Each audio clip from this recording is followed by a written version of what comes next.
Olá, eu sou Andréa Janer. E eu sou a Fernanda Belfort. E esse é o Duplo Clique de Carnaval, domingão de Carnaval, e a gente aqui gravando, né? Esse é o nosso bloquinho. Exatamente. O bloquinho do Duplo Clique. Quem vem com a gente no bloco do Duplo Clique? A Thea estava animada e a gente estava falando de um assunto, que daí a gente ia conectar com outro assunto. E daí ela falou, acho que vai dar samba. Eu falei, tá perfeito, né? Dar samba, porque estamos no carnaval. Ela, é verdade, carnaval. Com perdão do trocadilho, né? Ai. Fê, Mas você chegou ontem de Vegas. Cheguei. Como foi? Cheguei de Vegas, fui para um torneio de pôquer.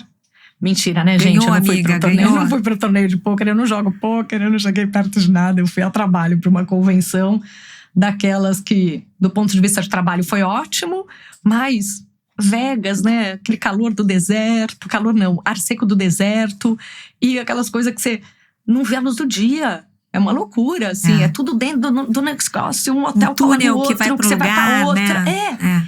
E é impressionante, assim, porque tem uma reunião, sei lá, né, de 5.000 pessoas que a gente ocupa um pedaço de um hotel.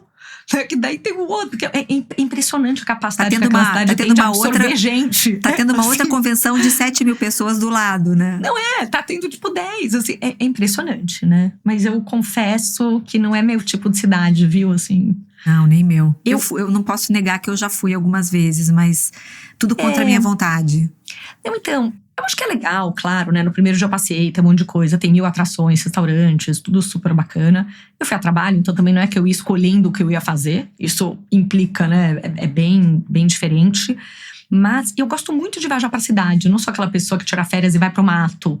Eu vou pra capitais, mas eu gosto de andar na rua, eu gosto de, sabe, coisas assim, né? Ano passado eu fui em Chicago, tava um frio do cão. Mas eu acho que mesmo no frio do cão, que você sai do hotel, você anda, você vai pro restaurante, você vai, sei lá, não sei, sim, me faz melhor emocionalmente, muito, sabe assim, né? Eu falei, Jesus, eu preciso pôr a cara no sol um pouco, socorro! Não, e na agenda super uma coisa em cima da outra, então não tinha muito espaço, né? Mas enfim, eu acho que depois você pode contar um pouquinho pra gente o que você ouviu de lá, o que você trouxe de observações, de percepções. É sempre interessante estar nos Estados Unidos enquanto tudo isso está acontecendo, né? Pra gente sentir um pouco da temperatura lá mesmo, o que as pessoas estão falando. Olha, amiga, pela primeira vez eu andei com o meu passaporte. Nada aconteceu, né? E eu também saí com o passaporte italiano, porque eu falei, qualquer coisa com o brasileiro eu volto pra casa, entendeu? E meu irmão também falou, bom, se o ICE te pegar, melhor dar uma de italiana, né? Do que de latina. Eu falei, é verdade, né? Então, mas assim, pela primeira vez na vida, eu tive a preocupação de levar o meu passaporte. Nunca, nas N vezes que foi para os Estados Unidos já feito isso. Mas nada aconteceu, você tá lá, tipo, tá meio que vida como sempre foi nos Estados Unidos. A gente aqui do Brasil, acho que tem muito uma percepção, nossa, eu não vou e tal. A hora que você chega, não sei a percepção que você tem também. Né, assim, é meio que vida como sempre foi. Mas é um momento realmente diferente, né, que está acontecendo. E foi uma semana que, para a indústria de software nos Estados Unidos e SaaS, esse é um dos assuntos que a gente vai falar um pouco mais para frente, né, Dea? Foi uma semana, acho que bastante intensa, porque as ações caíram muito. Então, tem um tema aí acontecendo que eu quero conversar com um pouquinho mais de detalhe com vocês, que eu acho que é interessante. Bom, daqui eu fiquei observando... Bom, teve muito assunto de AI essa semana, muitos whistleblowers, né? A gente tem visto alguns funcionários dessas empresas de AI, como a Anthropic, como a OpenAI, saírem dos seus cargos e fazerem cartas e deixarem mensagens e recados para o mundo, né? Então a gente tem sido impactado por esse tipo de coisa, a gente pode falar um pouquinho disso depois. Também tem umas coisas curiosas e engraçadas aqui do Valentine's Day nos Estados Unidos, que foi pegar um ângulo aqui de AI para a gente discutir algumas coisas engraçadas ou assustadoras, né? A gente pode escolher aqui o sentimento que surgiram. E também essa semana, para a gente não perder o hábito de falar um pouco de geopolítica, já que tem tanta coisa acontecendo, né? A gente viu aí ontem encerrar a Munich Security Conference, que é o grande encontro anual em que as nações se encontram para discutir pautas ligadas a conflitos, né? E essa relação aí entre os países. E foi bem impressionante, assim, vou fazer bem resumido pra gente não... Porque a gente acho que tem muitas pautas interessantes para falar aqui. Então, vou falar bem rapidinho da Munich Conference. O Marco Rubio fez um discurso muito aguardado, né? Porque o ano passado o J.D. Vance fez um discurso muito impactante nessa mesma conferência, né? Muito visto de uma forma muito negativa por todo mundo. E o Marco Rubio foi mais conciliatório dessa vez, e tentou fazer uma fala um pouco mais amena, mas deixou uma mensagem muito clara, que é o que agora está emergindo aí, né? Há uma ruptura real entre Estados Unidos e União Europeia. E acho que a mensagem do Marco Rubio foi muito clara, assim, muito simbólica, né? Uma relação que não deve voltar mais ao que era antes. Pelo menos não enquanto o Trump estiver na presidência, né? Então há uma sensação de que esse navio já partiu. Então é um pouco engraçado porque tendo ouvido, né, o que aconteceu em Davos, tendo prestado atenção no que aconteceu em Davos menos de um mês atrás, né, em que o Trump fez também esse discurso e o Zelensky e o Mark Carney, né, você vê vários líderes que já estavam apontando para esse cenário, né, de a Europa se afastando, porque a Europa e os Estados Unidos hoje têm uma maneira de ver o mundo muito diferente, né? Acho que em várias agendas, né? Quando você pensa na agenda climática, são visões super distintas de mundo. A Europa está super preocupada com a crise climática e os Estados Unidos, ao mesmo tempo, está saindo de todos os acordos, indo contra isso, né? Imigração é outro tema, né? Não pode ser mais diferente a visão dos europeus da visão do Trump hoje em dia, né? Governança da internet, dados, AI, né? Uma postura da Europa muito mais pró-regulação e Estados Unidos não. Então são muitas pautas importantes. Bom, guerras nem se fala também, né? Como os Estados Unidos vê e como a Europa está vendo. Então são várias pautas que são pautas extremamente relevantes hoje para a geopolítica global, em que as visões deixaram de convergir. Então, de fato, isso está se materializando agora. O que era antigamente só, talvez, uma retórica, né, desde que o Trump assumiu, agora está virando ação. Então, você começa a ver a Europa se juntando mais com outros países, né, fazendo acordos como aquele com a Índia, que foi super importante, acordos com o Brasil, com a América Latina, com a Ásia. Então, a Europa já caminhando numa outra direção.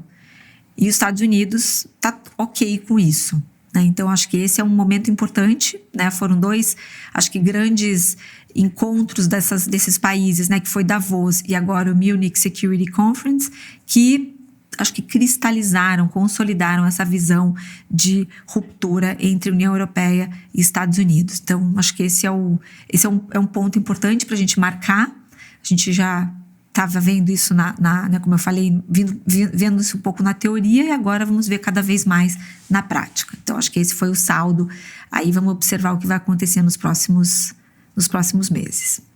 Boa, Dea. E como a gente comentou um pouco também no começo, essa foi uma semana que, para a indústria de software, né, que a gente chama de SaaS, que é Software as a Service, teve acho que uma boa tremedeira, né, no mercado. Muitas ações caíram. Essas ações nesse último ano já não performaram bem. E essa semana foi maior ainda, né? Então, assim, Shopify caiu, né? A ETF, que fala um pouco das empresas de software, caiu bastante. A própria Salesforce, né, que é a empresa onde eu trabalho, e lembrando que as minhas opiniões aqui não são relacionadas à Salesforce, é um projeto totalmente independente, mas é onde eu trabalho, caíram. E ouvindo opinião de várias pessoas no mercado, né, então eu vou até deixar alguns links de podcasts aqui, mas desde o David Sachs, que é o cara de IA do Trump, né, que faz um podcast que chama All In, até o Scott Galloway, que a gente gosta tanto, e mais alguns outros, existe a percepção, né, e de alguma forma até entre pessoas que têm pontos de vista diferentes, existe o consenso de que a indústria de SaaS não vai acabar. software não vai acabar. E a gente tá vendo hoje o mercado que antes não estava nem entendendo muito bem o que era AI, o que estava acontecendo e tudo. De repente, até com os experimentos, né, Dea, dos agentes, Open Cloud e coisas assim. Você pode até comentar um pouco da aula da Oxygen, já te passo a palavra, que acho que é uma coisa super bacana. O mercado está começando a realmente ver o que é possível fazer, né? O que os agentes podem ter. E tem empresas e pessoas que estão numa cabeça de falar, cara, eu não preciso mais de software, eu vou fazer o meu próprio software. Agora eu só vou ter os dados e eu vou ter agentes ou vários agentes conversando entre si, acessando esses dados e entregando o resultado final. E aí, a camada do meio, que era essa camada do software e dos apps, passa a ter uma interrogação. Então, por mais que essas empresas tenham um business construído e sólido, o risco disso no futuro virar algo obsoleto está sendo descontado do valor dessas ações agora, o que está fazendo o mercado cair. Mas conta um pouquinho, Dea, até da aula da Oxygen e tudo, e do que está sendo tudo isso, que acho que é legal para ilustrar, depois eu volto um pouco para o mercado. Não, adorei que você veio com essa ideia de pauta, porque a gente está tendo essa discussão em casa agora, nesse exato momento, né? Quem nos ouve aqui sabe que a gente começou a fazer um experimento, né? Meu marido, Lars, começou a fazer um experimento com o OpenClaw e ele tem um agente que agora realmente resolve uma série de coisas na vida dele, na minha vida também. Coisas chatas que ficavam ocupando tempo na nossa vida, comendo horas do nosso dia. Cada dia que passa, ele na verdade ele se atualiza e a gente tem que mandar um comando assim para ele se atualizar. Então ele faz lá um pod pirlim-pim-pim lá e ele se atualiza e volta com mais features do que ele tinha ontem. Já que é carnaval, uma purpurina. Uma purpurina. E assim, é muito... Eu acho que quando você começa a usar e realmente implementa isso, entra na sua vida, é que você começa a ter a dimensão do quanto isso vai realmente mexer com a economia e com a sociedade também, obviamente, né? Porque tem a questão dos empregos e tudo mais, mas com a economia que a gente vive hoje, porque você vai poder criar programas que vão resolver suas dores próprias, as dores da sua empresa, né? E aí vem essa questão, tá, mas o que vai acontecer com todas essas empresas gigantes que estão aí no mercado há muitos anos e que têm, né, estruturas imensas? Se você vai poder fazer isso, se você vai vibe code o seu, né, vai pedir para o seu agente fazer isso. Então, acho que essa é uma dúvida.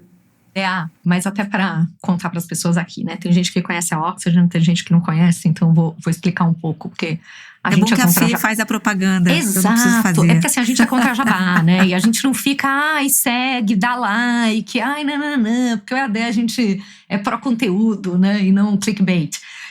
Mas a Andrea tem a Oxygen, né? A Oxygen é uma empresa, vou falar, é bom, porque daí você começa a falar as coisas meio erradas e a pessoa já para te corrigir, né? Então, se eu falar umas coisas erradas, você me fala, Dea. Mas a Oxygen é uma empresa que tem 3 braços, eu diria, né? Um de fazer consultoria, projetos ad hoc para as empresas, um outro que faz as viagens, seja de festivais, né? Então, tem uma série de viagens, SXSW, um monte de viagens, vai fazer agora essa viagem para a China, que eu estou super animada também. E um terceiro, que é um clube, né, de curadoria de conteúdo, um clube de conteúdo. Tô falando certo? Tô bem treinada, amiga? Nossa, tá maravilhoso. Não preciso mais falar bom, nada. gente. Vi nascer essa Oxygen, amo. E uma das coisas é que tem um grupo dos Assinantes Pro. E aí as pessoas começaram a comentar no grupo que tinham ouvido o podcast e que ficaram super curiosas e tal. E a Dea falou do Lars, né? Assim, meu Deus, e tal. E daí a Dea falou, eu vou pedir pro Lars fazer uma aula, dar uma aula para mostrar para vocês como faz. E essa aula aconteceu semana passada. Eu estava, né, gente, imersa em Las Vegas. Não entrei na aula, vou assistir, mas a repercussão no grupo foi incrível. E um monte de gente agora fazendo coisas e tudo. E aí eu acho que é a hora que cai a ficha para muita gente. Sim. Do quão poderoso, né, ou poderosa essa tecnologia é, né, Bea? Então, quem quiser pode assinar a Oxygen e assistir a aula, tá? Fica aqui a dica. Fica gravada na plataforma, né, Bea? Vamos deixar maravilhoso o jabá aqui, gente. O jabá. Mas conta um pouco, o que ele tá resolvendo para vocês? Bom, eu contei num podcast passado a história da assinatura da revista. Sim. Da House and Garden.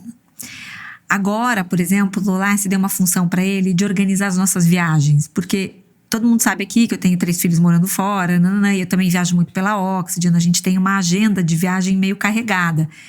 E a gente não usa agência de viagem para isso. Aqui em casa, o nosso agente de viagem é o meu marido. Ele é uma pessoa que gosta. Ele é o CTO. Chief Travel Officer. Exatamente. Chief Travel Officer total. Então, ele gosta dessa função, porque ele é bom nisso, sabe? Ele é muito bom. Ele desenvolveu lá os métodos dele de achar as passagens com melhor custo e os hotéis. Ele tem uma série de artimanhas, desde achar o lugar melhor no voo, enfim, ele tem essas coisas todas.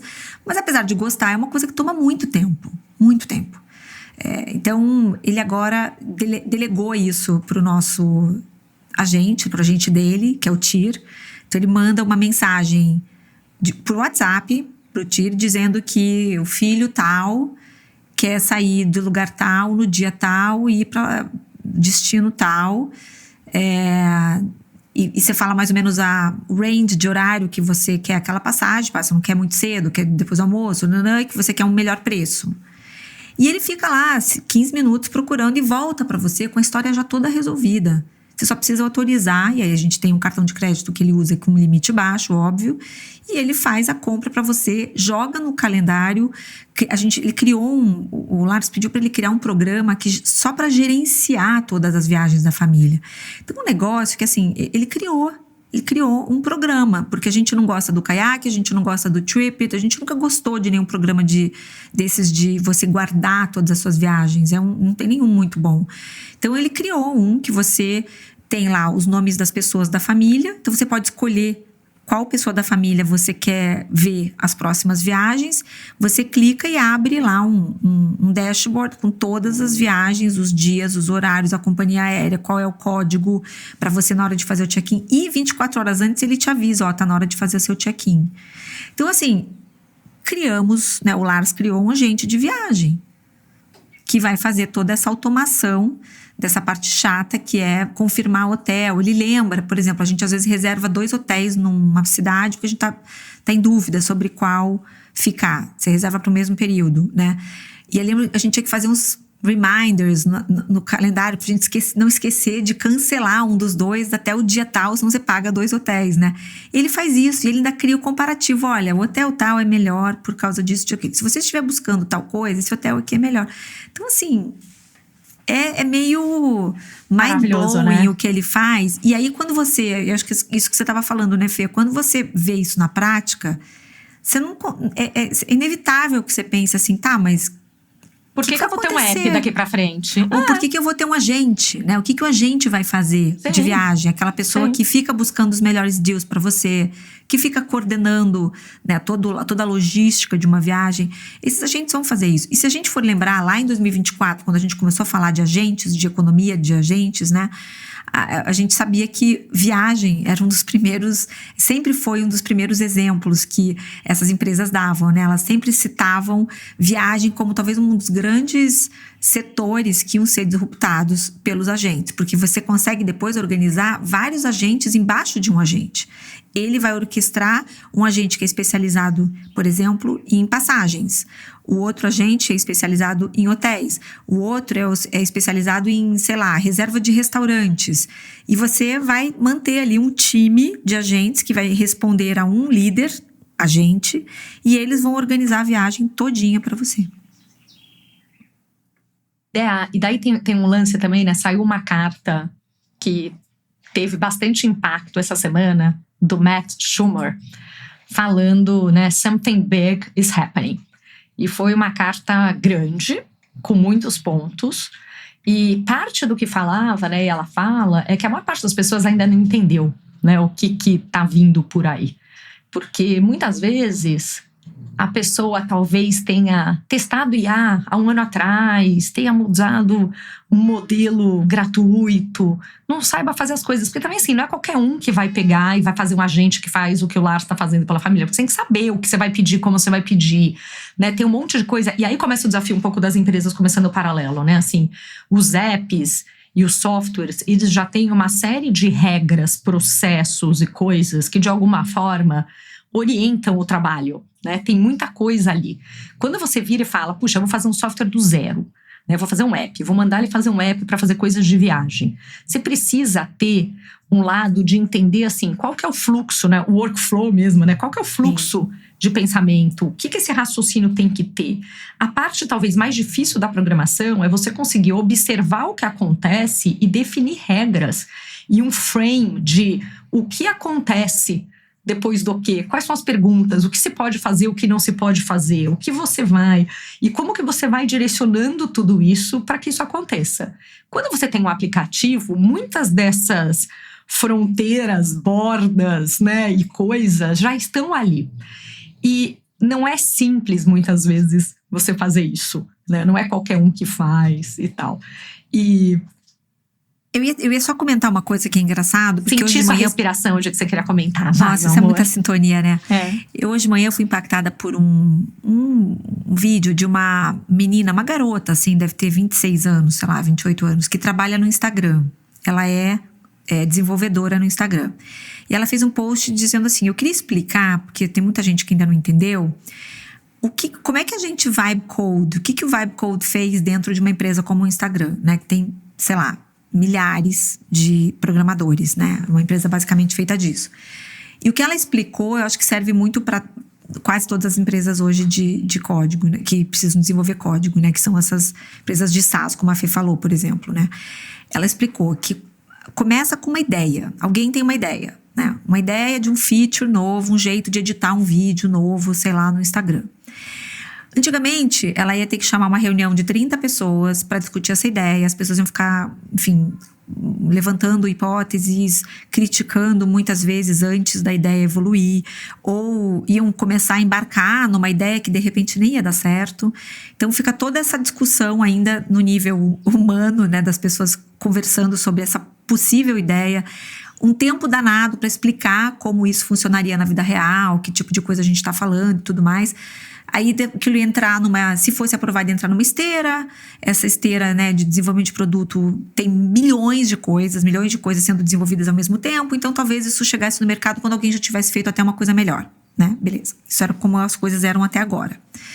Agora, com o vibe coding, que a gente já falou aqui no nosso podcast várias vezes, né, que são esses programas tipo Lovable. Claro que o Instagram tem um dele, né, um próprio, que eles desenvolveram, usaram alguma versão do Lovable interna. Alguém tem a ideia, ela faz um prompt nesse programa, então ela explica a ideia, ela explica o que ela gostaria que isso fizesse, como é que ele funcionaria. Ela pensa num fluxo, que é isso que a Fia acabou de falar, né? Um fluxo meio ainda bem por alto, assim, bem high level do que ela imagina. E em questão de algumas horas, ela recebe uma ideia, mais ou menos uma demo quase, né? Um piloto do que seria aquilo. Aí ela começa a vibe code. Aí ela começa a arrumar. Não, eu queria mais assim, eu queria mais assado. Eu acho que isso aqui não funcionou. Eu queria que isso aqui fosse grande, isso aqui fosse pequeno. Que a pessoa clicasse aqui e aparecesse isso. Eu queria que tivesse um botão aqui. Então ela começa a trabalhar com a ferramenta durante alguns dias. Então ela falou que às vezes em 48 horas ela tem um piloto, um protótipo funcionando, que ela pode chegar nas pessoas que decidem e encurtou todo aquele caminho da esteira de desenvolvimento de produto, das reuniões intermináveis e tal. Ela chega e mostra isso. Aquilo está funcional. Só que não está ainda, né, pronto para ir para o mercado, mas está funcional. Se aquilo é aprovado, aí ela diz que vem um time e começa a trabalhar naquilo. O problema é que daqui a pouco não vai mais precisar desse time, né? Então essa que é a questão. Por que engenharia, né, ciência da computação, todas essas funções talvez tenham sido as primeiras aí a serem eliminadas das empresas, porque hoje o código mesmo se auto-resolve. E a gente está vendo isso com o OpenClaw. Ele se auto-atualiza ali, você só precisa dar um comando e ele mesmo se atualiza com uma versão nova. Ele vai se auto-iterando, que é uma coisa muito bizarra diante dos nossos olhos. Perfeito, né? Mas quando você vai para uma empresa grande, isso não funciona. Né? Assim, funciona no sentido assim, tudo bem. O Instagram, que é uma empresa de software e tá pegando e fazendo tudo isso internamente para ver quais são as coisas que ele vai pegar e vai colocar e transformar como produto ou funcionalidades novas e tal. Bacana. Mas vibe coding, que é você simplesmente, né, e até complementando um pouco da explicação da Dea, mas você pegar uma tecnologia de IA e falar, faz esse software para mim, constrói isso e deixar ele fazer. É diferente de um desenvolvedor que está escrevendo o código e vai usando ele para te ajudar a escrever. Né? Assim, a vira e fala, faz aí. E delega. E o cara vai fazer o negócio todo, né, o software. A hora que você vai para uma grande empresa, imagina que você tem lá um sistema de pagamento. Você não vai pegar e falar, eu vou desenvolver internamente meu próprio sistema de pagamento. Até porque tem um lado, assim, né, de regras de negócio, responsabilidades, um monte de coisa que precisa acontecer, que não é que você vai simplesmente tirar essa camada. E os agentes ainda não são tão eficientes, né? Eles dão respostas, e daí são os desafios, né, de uma empresa. Quando você pede uma coisa, ele acaba muitas vezes dando respostas diferentes para cada vez que você pede. Então você não quer só ter a LLM, né, que é a parte de IA que a gente fala que é probabilística, que vai trazer uma coisa que ela acredita que vai ser a melhor resposta. Você precisa separar e ter também a IA determinística. Então você precisa ter programas que te ajudem a falar. Tem horas que tem regras de mercado, né? Na Salesforce especificamente, que é o que eu conheço melhor, porque é onde eu trabalho, você tem isso, né? Quando você pega o agente, né, da Salesforce, que chama Agentforce, você tem uma parte que você pode fazer de programação que é determinística. Se o cliente te ligar e ele falar que ele tem um pedido A de não sei que jeito, eu quero que você rode isso. Se for essa outra situação, eu quero que você venha para esse outro caso. E daí você vai usar essa base de dados na resposta desse negócio. Você não vai inventar qualquer coisa. Você não pode, se for um banco, dar regra e decisão de investimento. Então você começa a misturar essa coisa toda, né? Você precisa ter alguém que vai atender o telefone se parar de funcionar, né? Porque, cara, quem que é responsável? E se esse negócio para? Você precisa garantir que a segurança, né, vai... Assim, será que seu software tá bem feito, sua aplicação, você não vai ter uma invasão? Vai. Qual que é a implicação disso tudo? Toda a parte regulatória.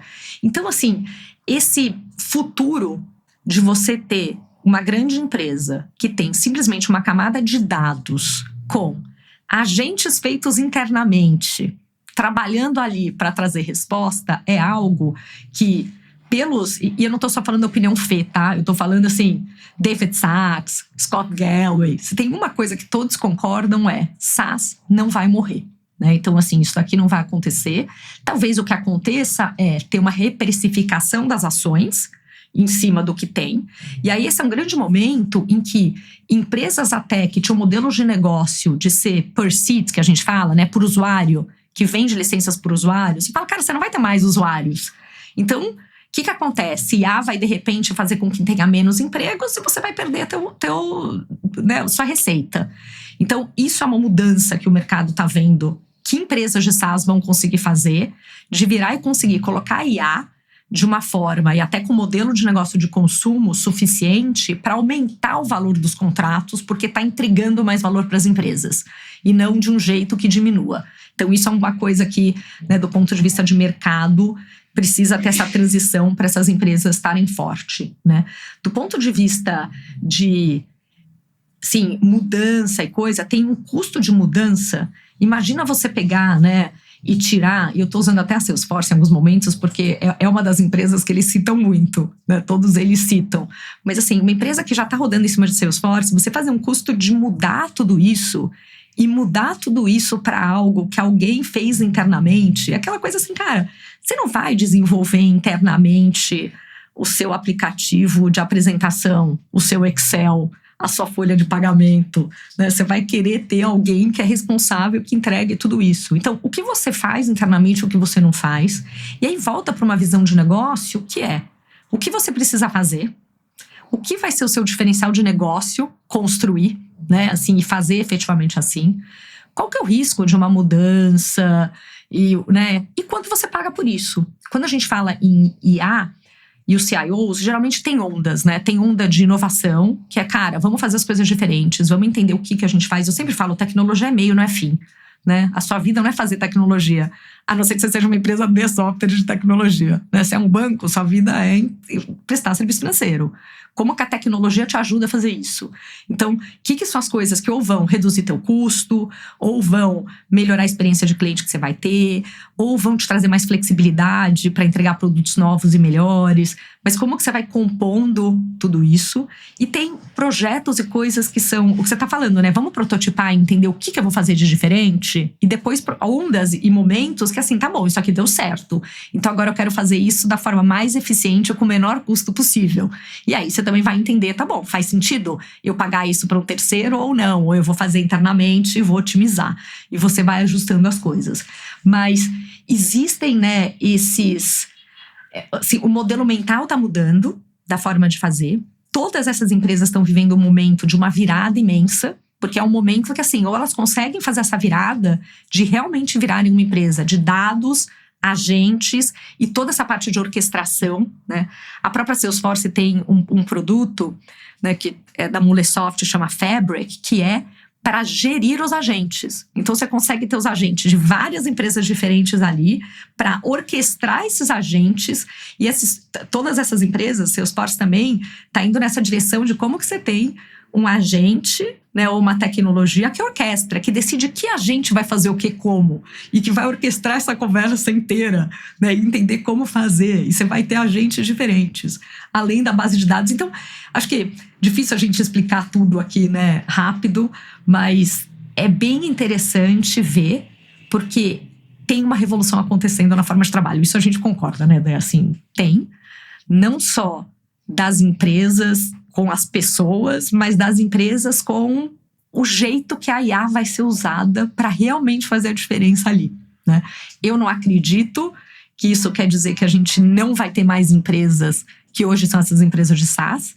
Eu acho que a gente vai, né? Até porque tem não só esses modelos mentais, o que você vai fazer, o que você não vai, como a quantidade de dados, a quantidade de regras de negócio, né? O David Sachs fala isso. Imagina quantas empresas usam, de repente, uma empresa dessa de SaaS e já validaram e provaram que a coisa funciona para você simplesmente walk away e fazer um negócio na louca que você está construindo em casa.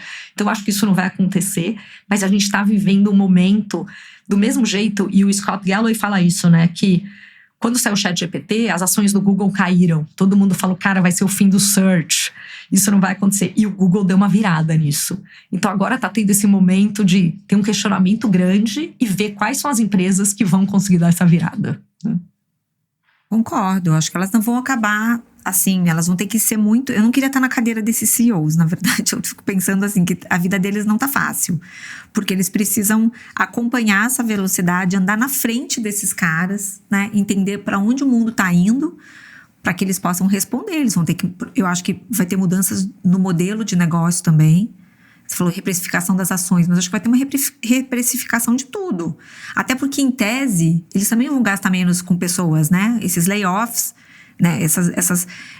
A gente também não tem conversado muito sobre isso, mas esses layoffs que as grandes empresas estão promovendo, em que elas, né, demitem, sei lá, metade, 1/3 da sua força de trabalho, isso é redução de folha, né? Claro que elas também estão gastando mais comprando, né, IA de empresas como a Anthropic, que é focada, né, no enterprise e tudo mais.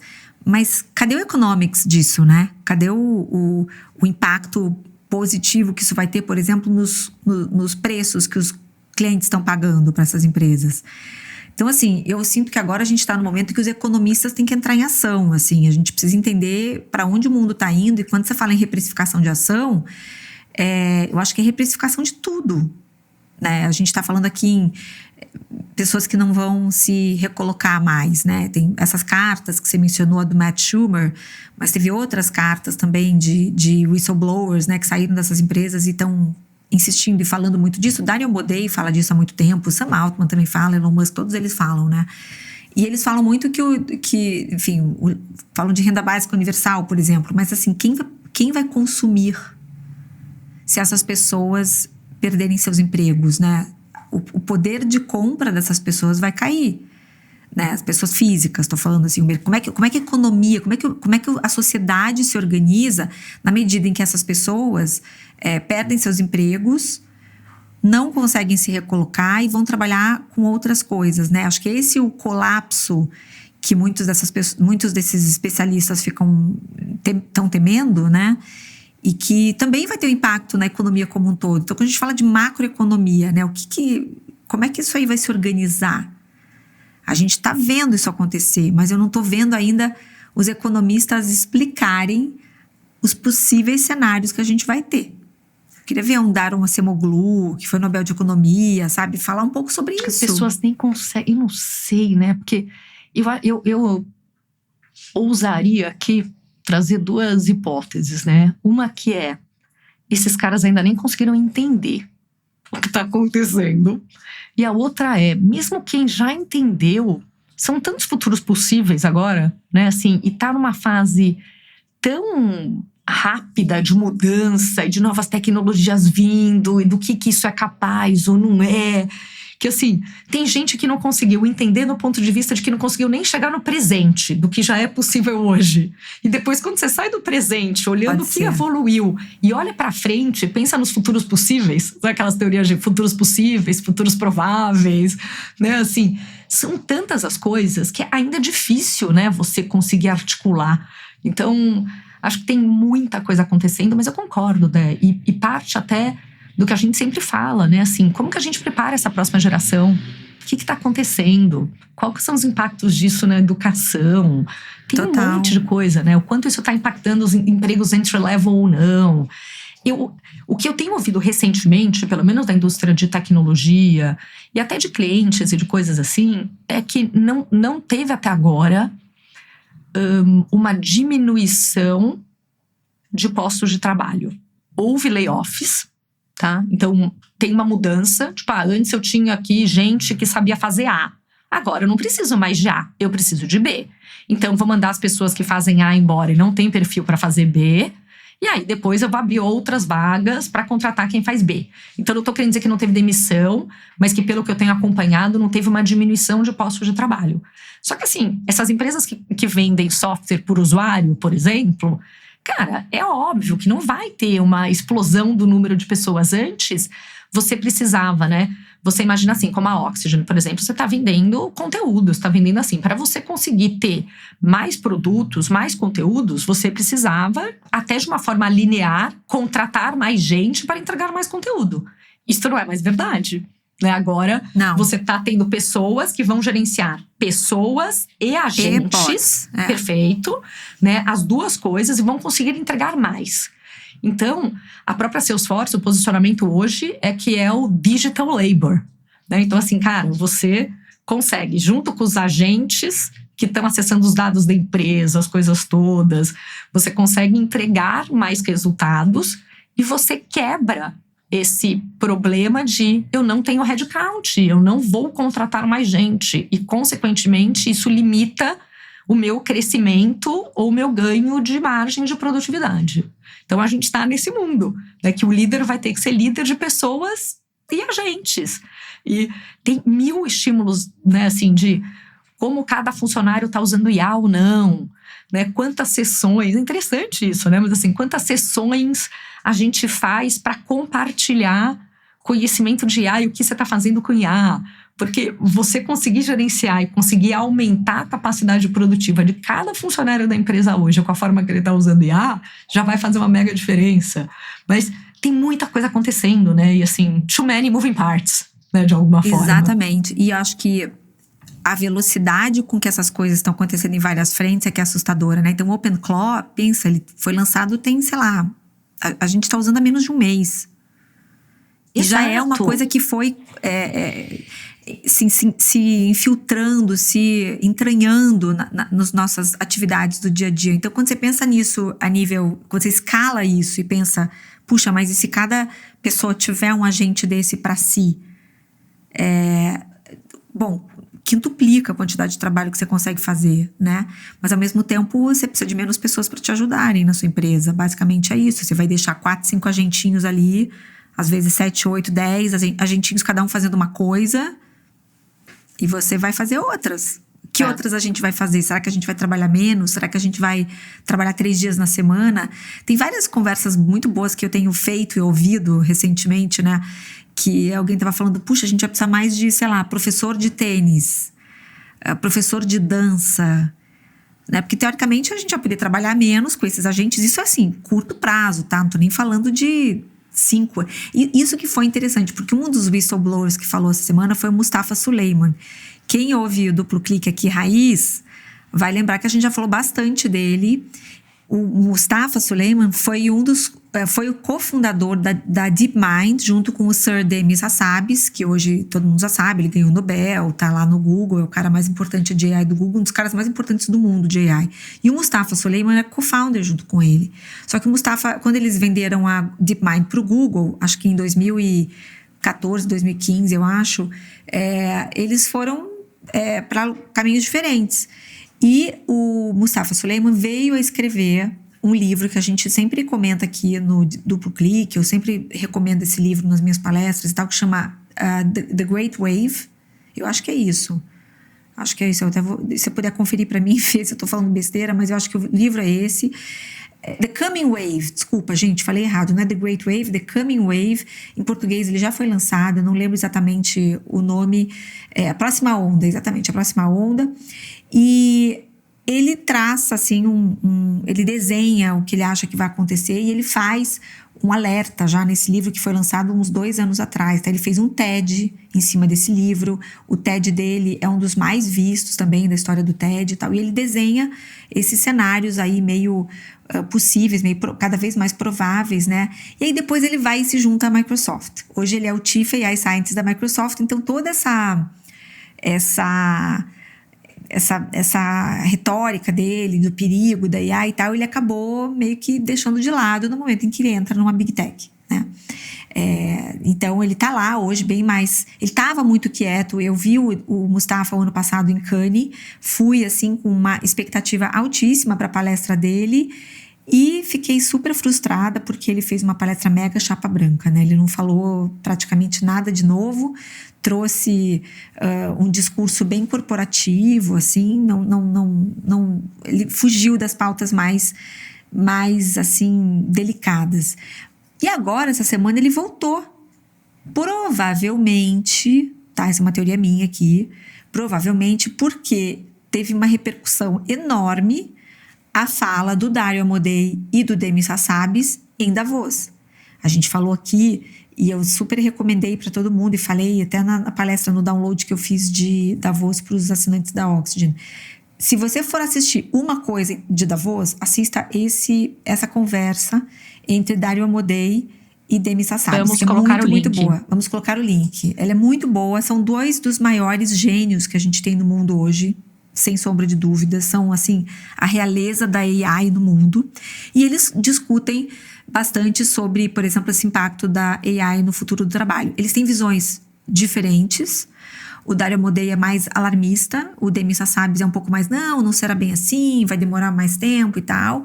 Eles falam muito da AGI, que a gente também fala muito aqui. E eu acho que por conta dessa repercussão e desse impacto, dessa fala desses 2, né, tech moguls hoje em dia, o Mustafa foi chamado para falar numa outra entrevista, nem lembro para quem que ele deu essa entrevista, e ele fala que a gente... Assim, o mundo vai virar de cabeça para baixo em 12 meses. Então é importante ouvir. Porque a gente depois não vai poder dizer que a gente não estava... We didn't see it coming, sabe? Como algumas pessoas falam. Assim, a gente não está falando o suficiente. Eu acho que isso é a tônica da carta do Schumer, do Matt Schumer. Ele fala, gente... Nós não estamos falando suficientemente sobre isso. E eu acho que quem tiver mais bem preparado vai ser menos impactado. Então, essa é a tônica disso tudo.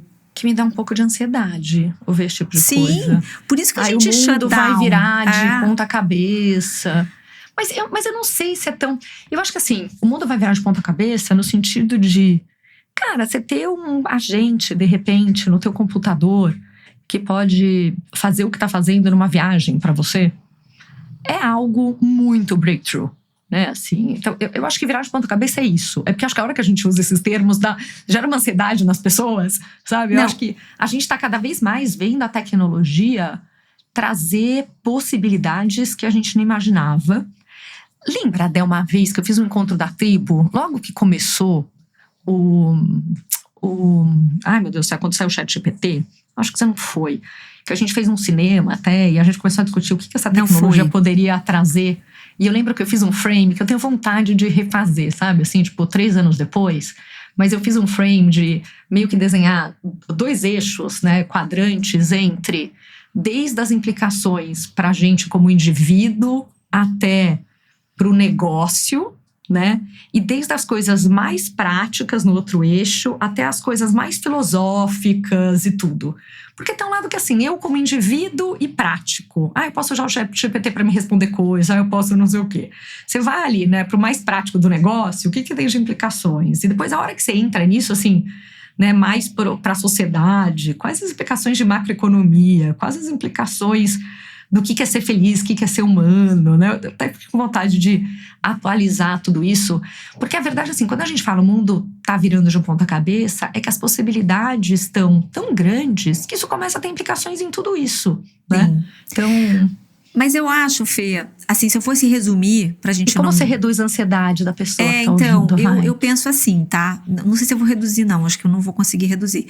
Mas, como é que eu penso? O que eu penso sobre tudo isso depois de tudo que eu li, vi, eu escutei, enfim. Eu acho que a gente vai chegar num lugar melhor. Mas a transição vai ser muito difícil. Esse é o resumo da ópera pra mim, entendeu? Eu acho que a gente vai chegar num lugar... Eu acredito realmente que a gente vai chegar num lugar em que a gente vai trabalhar menos, que a gente vai ter mais tempo para fazer coisas. Talvez a gente chegue num lugar onde a gente nunca deveria ter saído, que é o lugar do hedonismo, né, do prazer, da arte, né, do lazer. Talvez a gente volte para um lugar de onde a gente nunca devesse ter saído, que é o humano sendo humano, nós fazendo coisas bonitas com o nosso tempo, sabe? A gente se conectar uns com os outros, se relacionar, fazer, não sei, esportes, artes, coisas assim. E o trabalho vai ser feito pelas máquinas. Talvez a gente chegue num lugar que seja, talvez, o melhor uso do potencial humano. Eu ouvi uma analogia outro dia super interessante, né? Porque a primeira reação, quando alguém vira e fala, vai aumentar a produtividade, a gente que é knowledge worker, a gente pensa, vou trabalhar mais ainda, né? Mentira, que eu vou ter tempo para ir jogar tênis. No fim do dia, a gente sabe que teve muita coisa. Quando deixou de ser impresso o papel que um memo para outra pessoa virou e-mail, isso trouxe produtividade, não quer dizer que a gente trabalha menos, né? Então, acho que tem um pouco dessa percepção. Mas, se você der um zoom out, né, e olhar um pouco na evolução, outro dia eu estava ouvindo uma analogia de que, imagina que a maior parte da população no passado, 100, 200 anos atrás, não sei, 200 anos atrás, trabalhava na agricultura, trabalhava no campo, né? Trabalhavam 7 dias por semana, mais do que 8 horas por dia. Quando veio a industrialização, claro que teve um monte de coisa de direito de trabalho, de colocar limite das coisas, de segurança, as pessoas foram para cidades, mas depois de passar o que você falou, né, e estou concordando com você, de que às vezes tem, no curto prazo a coisa piora para depois melhorar, né? Talvez a coisa tenha piorado, enfiaram todo mundo numas fábricas, as condições eram péssimas e tudo, mas com o tempo vieram as leis trabalhistas, vieram uma série de coisas e a gente passou a ter jornadas de 5 dias por semana de trabalho, 8 horas por dia, a gente passou a ter final de semana, a gente passou a ter um monte de coisa que quem trabalhava no campo lá atrás, de segunda a segunda, tinha que fazer coisa. Não tinha tudo isso. Mas a coisa efetivamente melhorou. Acho que é interessante também quando a gente olha, né, e amplia um pouco a visão nesse sentido. E eu concordo com você. De repente, antes, o trabalho não existia um trabalho que era ser um knowledge worker. Não existia. Você estão vindo agora, né, os carros que não precisam mais de motorista. O que vai acontecer com o motorista de Uber? Cara, até 10 anos atrás não existia motorista de aplicativo. Essas pessoas faziam outra coisa na sociedade. E vão aparecer novas coisas. Então, eu acho que as coisas vão se adaptando, né? Muito da ansiedade até de quem está ouvindo aqui é em relação aos filhos. Eu acho que essa é uma ansiedade comum. E esse foi um tema que o Matt Schumer também trouxe na carta dele, né? E a gente já falou isso muitas vezes aqui, mas acho que tô tirando um pouco da ansiedade até, né? Mas acho que a gente volta para coisas muito básicas, né? Assim, o modelo tradicional de eu tenho boas notas, eu vou para uma boa faculdade, isso me traz um emprego estável, está em xeque. É um fato, né? Mas muitas vezes eu ouço e ouvi na entrevista que eu comentei com você da Daniela Amodei, né, irmã do Dario Amodei, que também trabalha com ele na Anthropic, não sabia? Cofundadora mesmo. Cofundadora, que perguntaram para ela assim, puxa, em relação à educação? Ela falou, olha, cada vez mais eu valorizo e procuro para os meus filhos valorizar o que nos torna humanos. Né, assim, fazer as perguntas, saber as coisas. E o Matt Schumer, ele fala, cara, o diferencial é ter curiosidade, adaptabilidade, ter a capacidade de trabalhar com IA, né, mas essa construção, experimentação, isso tudo cada vez é mais importante. Então, acho que a gente também, né, precisa criar filhos que... O Scott Galloway fala isso, né? Que ele obrigava os filhos a saírem na rua e ele falava que ele só ia voltar para casa depois que eles conversassem com um estranho na rua. Mas assim, como é que se obriga a se conectar? Aqui na minha casa eu tenho zero esse problema, gente. Minhas filhas se conectam. É até perigoso porque a gente sai para comprar um pão aqui na esquina. E acho que é fato que elas puxaram isso mais de mim do que do pai, né? O que era pra demorar 30 segundos, de repente elas começam a conversar. Quando você percebe, ela tá batendo papo com a moça da padaria que vende, a outra tá não sei o quê, né? Minha filha tem uma lista de todos os nomes de quem trabalha no prédio pra chamar pelo nome, praticamente abraça o manobrista. O lado social tá bem desenvolto. Mas eu acho que isso é uma das coisas que a gente precisa olhar muito nos filhos. Super. É que eu acho que falar assim, de namoro, Dea. Vamos falar tá de acontecendo? Valentine's. Vamos pegar esse gancho, vai. A IA tá ajudando as pessoas a encontrarem namorados, Dea? Então, foi Valentine's ontem nos Estados Unidos, né? E acho que por isso vieram algumas matérias que me chamaram a atenção.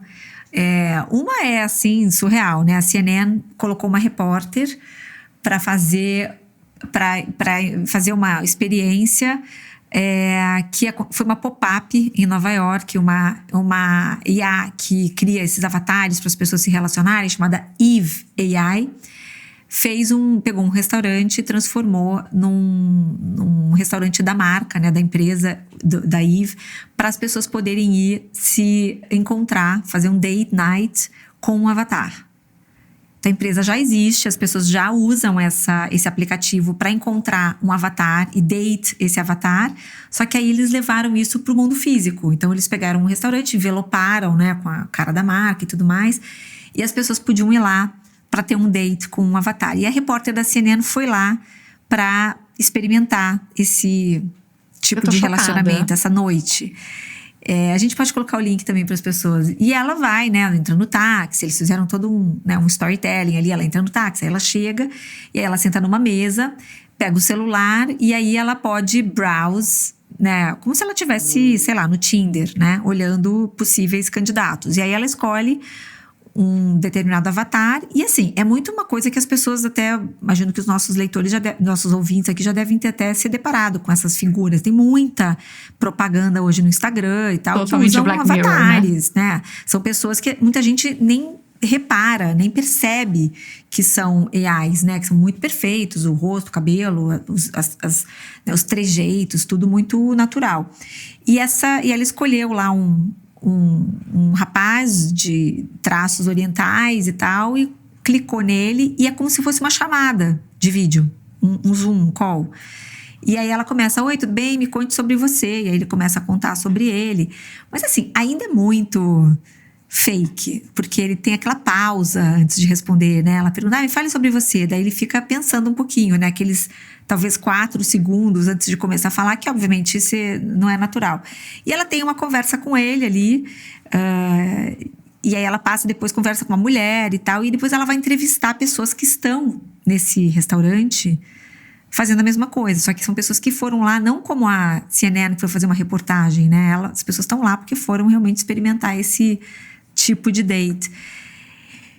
E eu consigo, pelo menos, enxergar isso como uma coisa que vai pegar, infelizmente, né? Porque são muitas vezes pessoas que já tiveram experiências ruins na sua vida, tiveram relacionamentos abusivos ou negativos, e vamos combinar que a fricção de você conversar com o avatar é zero, né? Você tá ali, ele tá ali para te praise, né? O tempo todo, né?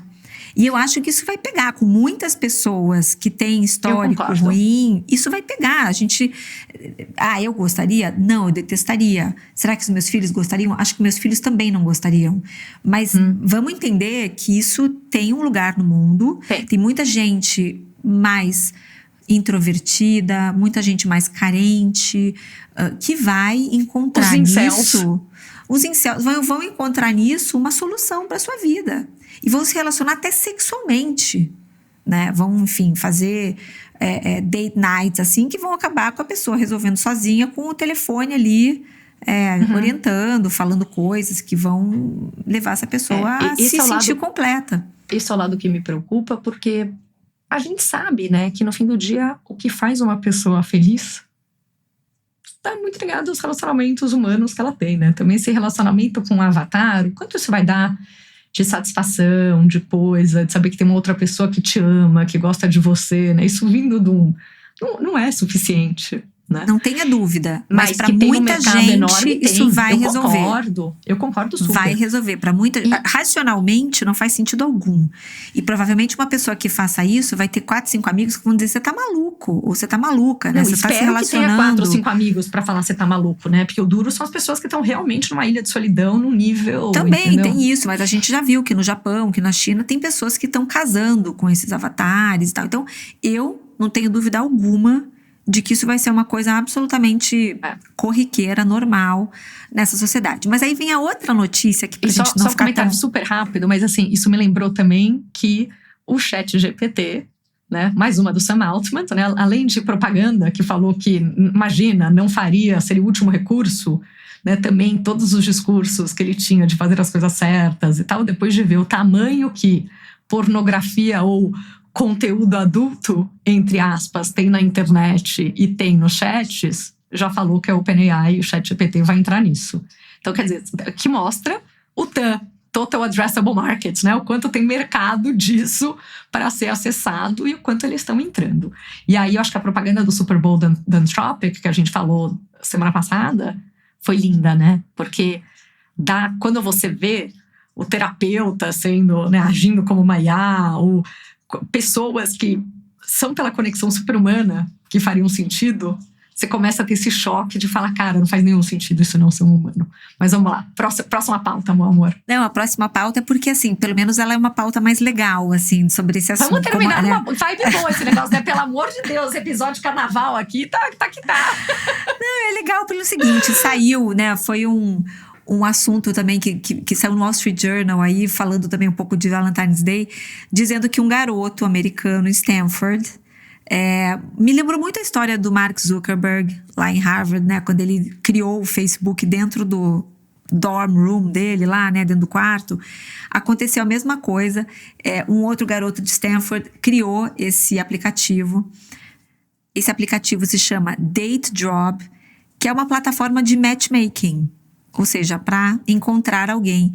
E começou em Stanford porque se tem uma coisa que acontece lá é que as pessoas não têm nem tempo para encontrar alguém, né, um outro alguém, e também não tem os skills, né, porque muitos desses high achievers que estão lá, né, essa galera muito top, que está nas faculdades mais difíceis de entrar no mundo, são pessoas que têm muitos traços, assim, de introversão, são mais introspectivos, têm mais dificuldade de, enfim, chegar numa garota, num cara e tal. Então, para resolver essa dor, esse Ben Rosenfeld, que é esse estudante de Stanford, criou esse aplicativo. E está explodindo, já está indo para outras universidades também, já está em Princeton, já está em Yale. Muito Facebook. Muito Facebook, né? E a história é legal pelo seguinte, não é uma galeria de rostos para você escolher um, como o Tinder, como o Hinge, como tantos outros. Ele usa a inteligência artificial para encontrar a pessoa. Ele te entrega toda terça-noite um perfil de alguém que tem, assim, 98% de chance de dar certo com você. Então é muito legal, porque é um convite para que essa pessoa, você convide essa pessoa para sair. Então, você começa no mundo virtual, mas você vai para a vida real. Então, isso é muito interessante. Eu acho essa coisa de romper com o modelo de aplicativo de relacionamento que imperou aí nos últimos, talvez, 5 anos, né? Essa coisa do né, do scroll, né, do swipe para direita, para esquerda, e fica aquela coisa, dá para o usuário aquela sensação de que existe, né, um leque gigante de pessoas que podiam dar certo com você, o que não é verdade, e te entrega algo certeiro, né? Elimina o paradoxo da escolha. Mas eu tô lendo aqui sobre ele também, é super interessante, né? Porque fala que são 66 perguntas sobre valores, estilos de vida e política, né? E que daí faz esse cálculo todo. E o algoritmo vai lá, ó. Então, mas é interessante, porque traz alguns pontos que, né, são perguntas, 66 perguntas. Então, o algoritmo é alimentado com dados interessantes, coloquemos assim, né?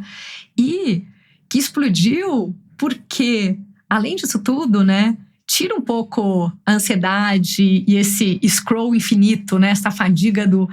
E você sabe que um dia eu estava ouvindo também uma teoria de que muitas das pessoas não estavam tendo relacionamentos hoje porque, de repente, você tem o mundo inteiro de pessoas solteiras cadastradas nos apps como opção, né? Assim, a hora que você escolhe uma pessoa, você está abrindo mão de todas as outras pessoas que você poderia estar escolhendo para ter um relacionamento.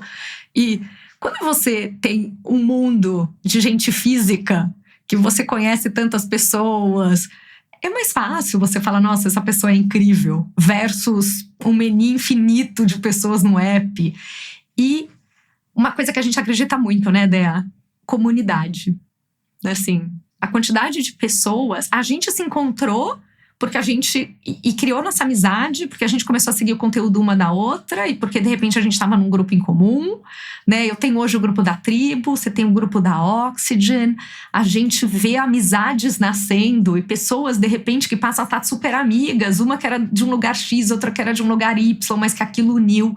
E essa coisa de comunidade, e esse app funciona dentro de uma comunidade, né? Assim, são pessoas que já têm algo em comum, que é estudarem em Stanford, que é...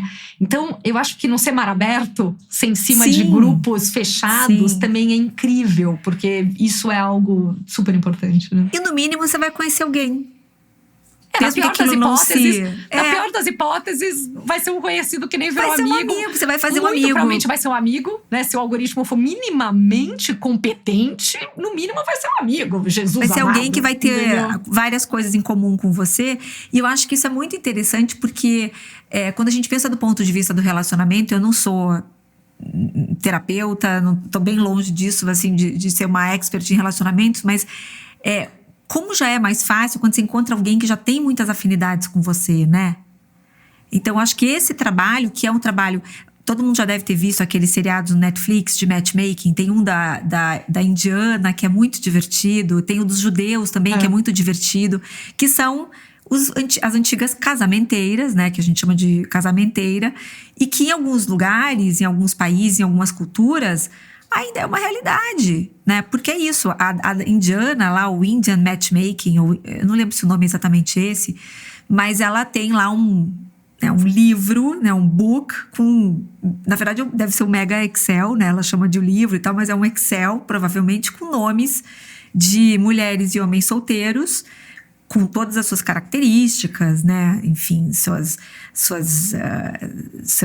vantagens, pontos positivos, negativos e tal. E quando ela é procurada ou por uma pessoa solteira, ou às vezes, né, porque na Índia é assim, pela família de uma mulher solteira, né, para encontrar um candidato, né, para ela vai lá nessa tabela e vai buscar alguém que tenha, né, o maior número de características positivas para fazer o match com aquela pessoa. Então, assim, ela tem até altura, peso, né, várias coisas que estão dentro do briefing que ela recebe da cliente ou da família da cliente.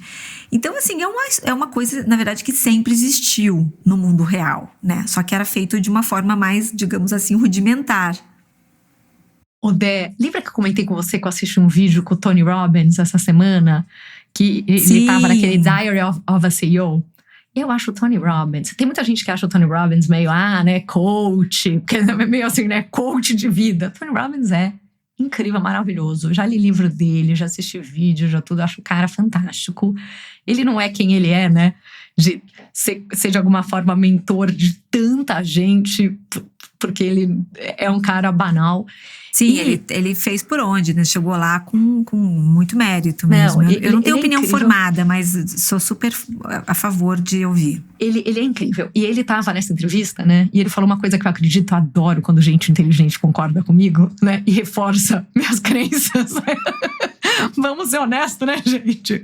Mas ele vira e fala, né? Que ele acha que uma das coisas importantíssimas na vida é você conseguir identificar os padrões, né? Que é a partir disso que você começa a realmente ter, né, suas teorias, vender coisas, ter coisas assim.